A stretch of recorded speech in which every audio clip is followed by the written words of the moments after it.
Welcome to another episode of Breaking the Fast, where we dive deep into the soul-nourishing journeys of extraordinary humans who have faced darkness, broken their own personal fast, and came out on the other side shining.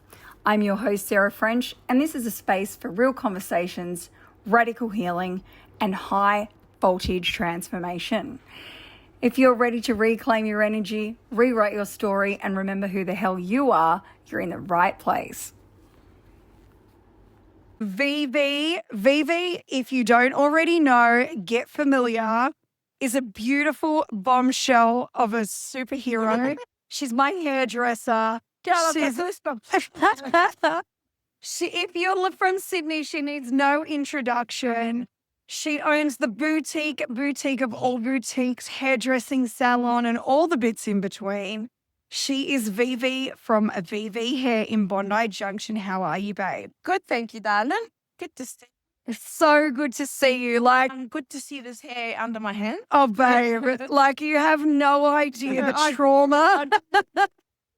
I'm sitting here in the chair and she's wondering what the F I've been through to get to this point. Happening? The condition of my hair is significant of the traumatic 18 months of the last. You literally come in here just to see me, really. Legit. So we're sitting here having a chat and we're literally chatting about everything that breaking the fast is. And I'm like, right, stop talking. This is a conversation that the world needs to hear. And, once again, keeping in true form with the breaking the fast, I said to V, and I'm going to say it to you again now.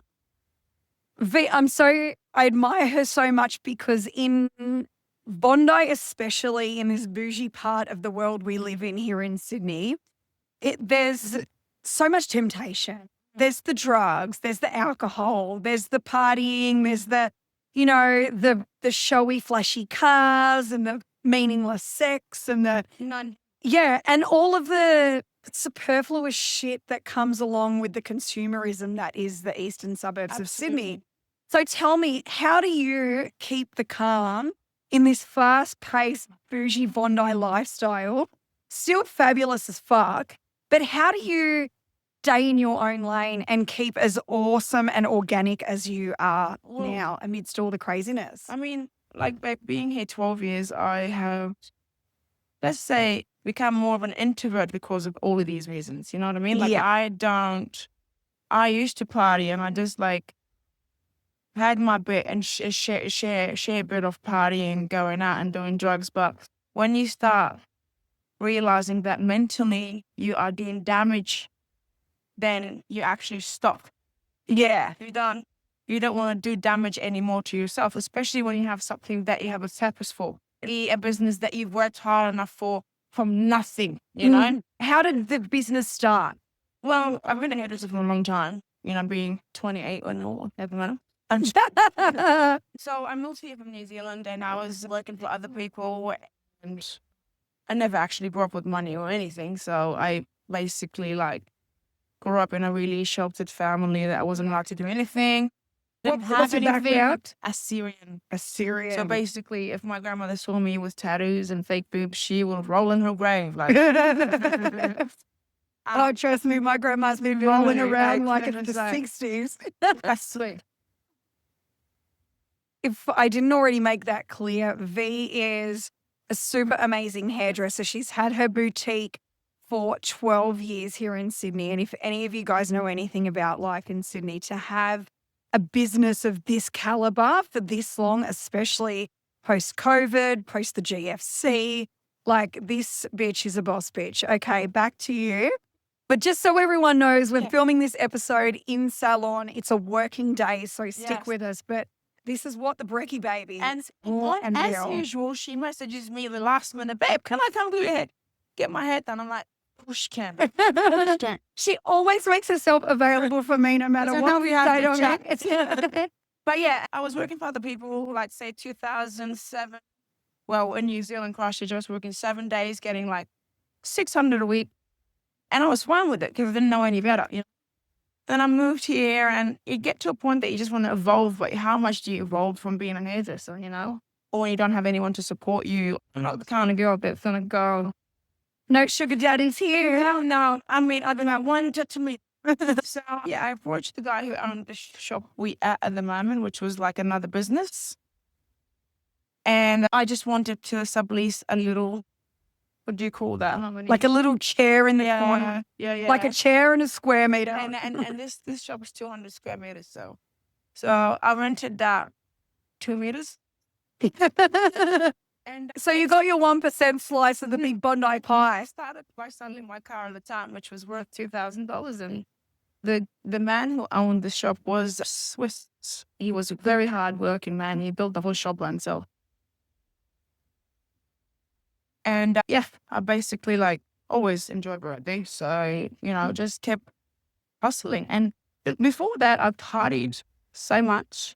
But once you You found your purpose. once you actually like attract what you want from life, you mentally, emotionally, physically, everything you put into that dream, you manifested what you wanted. It's like what we were talking about, if you're gonna want something so bad, you have to let go of other stuff that don't suit you anymore.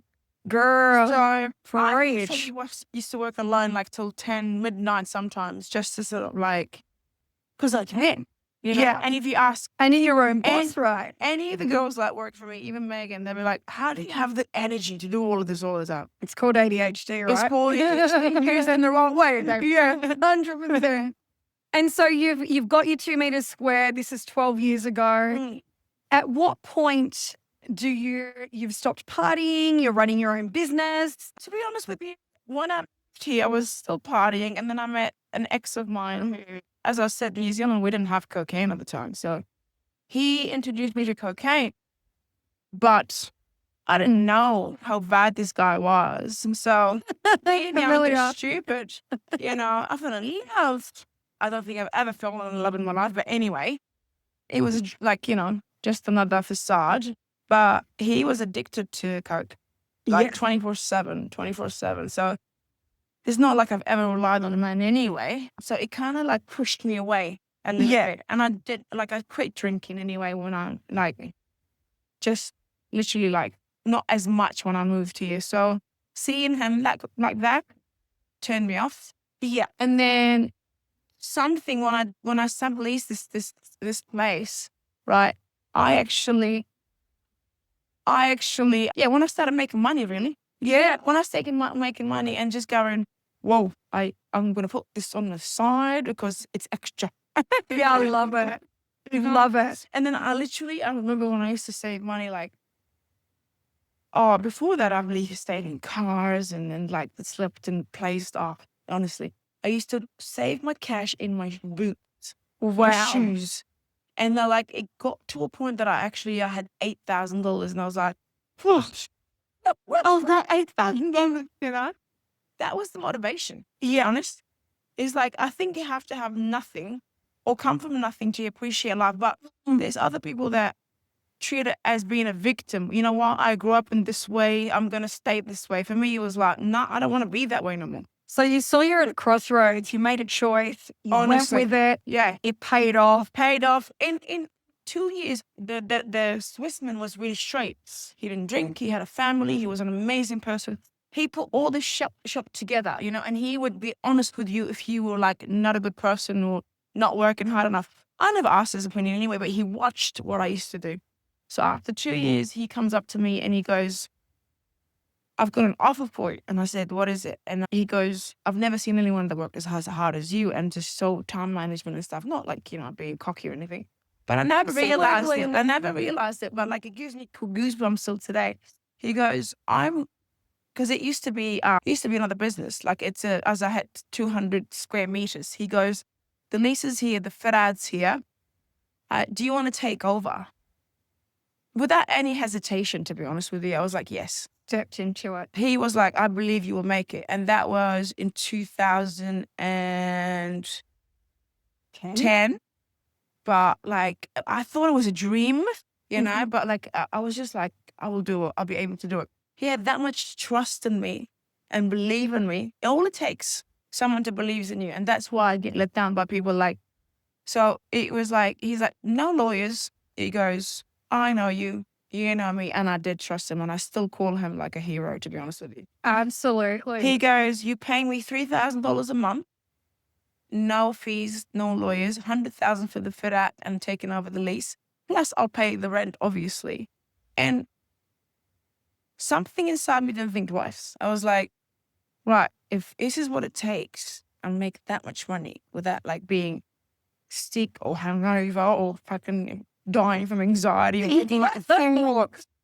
I'll put in the time, babe. 7 days. And I started getting Absolutely. stuff. And I'm like, one day, Expanding. literally like, and then after 2 years of paying them $3,000 a month, I sort of like I'm a saver. I save for stuff. I never pay. I don't have a credit card till today.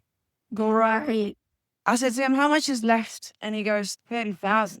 And I was like, well, how do you feel if you want to like come picking up cash? And yeah, so what you're telling me is you had stiletto boots on fire and 30 grand down the fucking So how do you fit? Tell me, how do you fit 30 grand in your shoe? By that stage, you know, they were under my pillow. So he comes in with the biggest bouquet of flowers, and he goes, 2 years later, he goes to me, I believed in you and you didn't let me down. And that meant the world to me, you know what I mean? But I didn't even realize that I was doing so well. But when I started having staff, and at some stage I had 4 people in one day, one Saturday, and I just sat down and looked around and took a video of it, and I was like, whoa, this is Living in your mine. dream. Yeah. And then I like, look, every step is scary. Like, you know, like I never thought I'd own a home or I'd own, like, have things or to help someone or find, and like, it was just, everything happened by working hard and being straight and being, and, you know, it kind of sort of like people invite you for things, but you know what it's like in Eastern Suburbs. Yeah. So you just have to go, no. Yeah. And everyone knows that about me now. I don't go anywhere. Yeah. I don't involve. I don't, no, there's no such thing. Let's hang out for a drink. There's no such thing in Eastern Suburbs. Yeah. So I have my routine that I've actually, with my ADHD, sort of convinced myself. You wake up in the morning at 6, you go to the gym, you work out, you come to work. This is my kingdom. Do you know? And you are the queen, baby. Honestly, every night when I leave, honestly, like I lock the door and I just sort of like, it's like I look at a shop and I'm like, I love you, basically. I love it. It's so quick. I've never been one of those people like, I want to get married, have kids. No, I always wanted a life that I can afford stuff. Yes. And Be your own boss. and then 12 years later, babe, You're like the boss of that hit. And so, like, in whilst we're on that topic, for the listeners out there who are like, right, you know, super inspired by these awesome women, especially in Sydney, like, I know for me personally, while I was here, I was like so focused on making money. I was so focused on building my business. Like, I managed to create a $1 million business from the ground floor of my little shitty terrace apartment in Alexandria, right? But for me, right, the difference between me and you, I fucked it up. I blew it all up because I got burnt out. But you know what? That always happens. Yeah. As you said, in Eastern Suburbs. That's why people run away from it. Exactly. I got involved in the drugs. Yeah. I dated a drug dealer. I escaped. My grandma died. Trauma. Yeah. Trying to run $1 million business by myself. So keeping that in mind, because your trajectory of you've set this business up so well and so sustainably.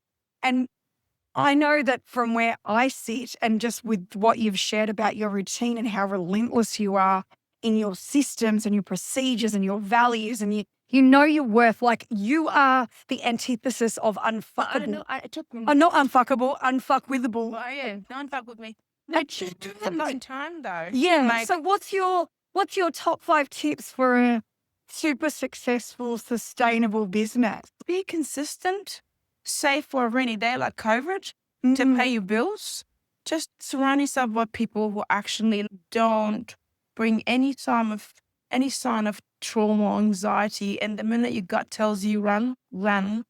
Maybe take time out from people and partying. And if you think you're like tired, just sort of try to see what's more important. Making money, surviving, living the way I want to live, or partying and wasting my energy. Especially the way women, we get older, like it shows in our skin and everything, you know what I mean? So you just sit there and weigh down what's best. Should I just go out, get hectically drunk and then get in the line of doing whatever that everyone is doing and waste tomorrow and the rest of the week? Or just get home and chill. Yeah. And then slowly, you know, like when you go into the gym, you see results. When you work in, you see money's results. And when you go out and do drugs, what kind of results do you see? Yeah. Nothing. Nothing. And I'm not saying, like people say to me, oh, you're so boring. Honey, you don't know how much I've partied to get to this point. Yeah. You know what I mean? Like, it doesn't get me anyway.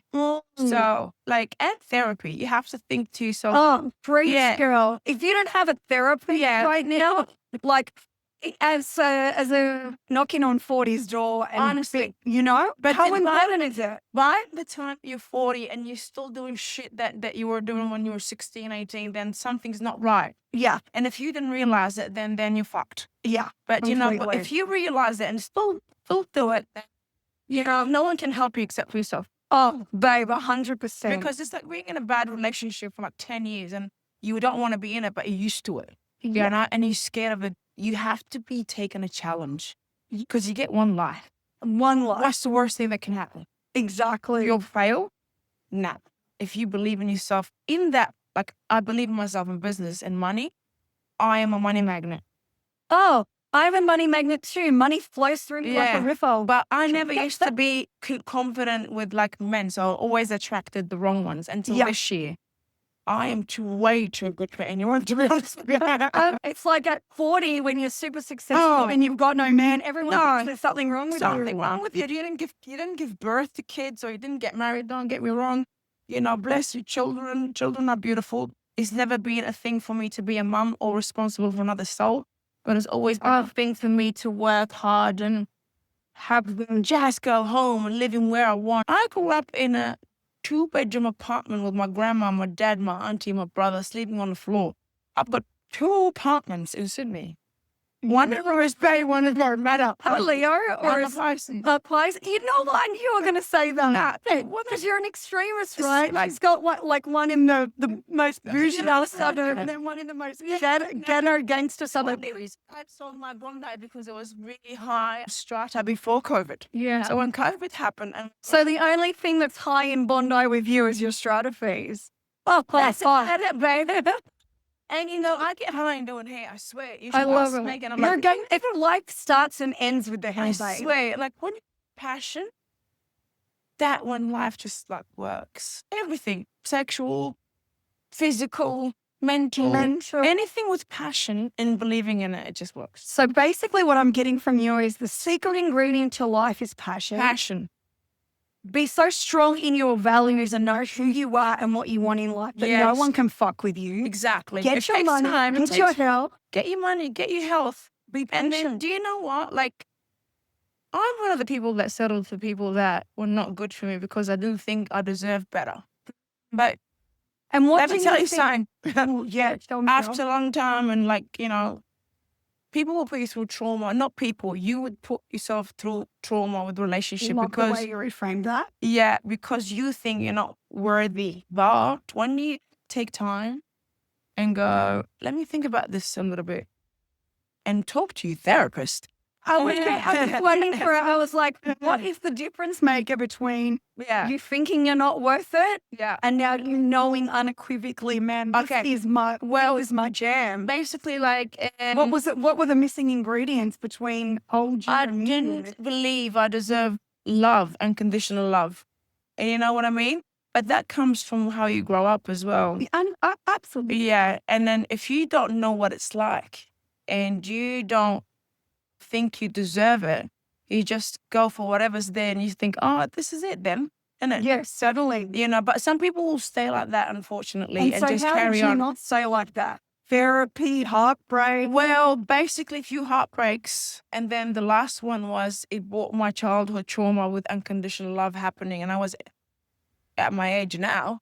So it was the worst thing that's happened to me and the best thing that's happened to me. Preach. Honestly, it was 6 months that I started getting these emotions of anxiety, panic, not lost faith in myself. And then I just like started sort of taking Valiums to calm myself down, and someone who doesn't drink focus at work just to take my anxiety away.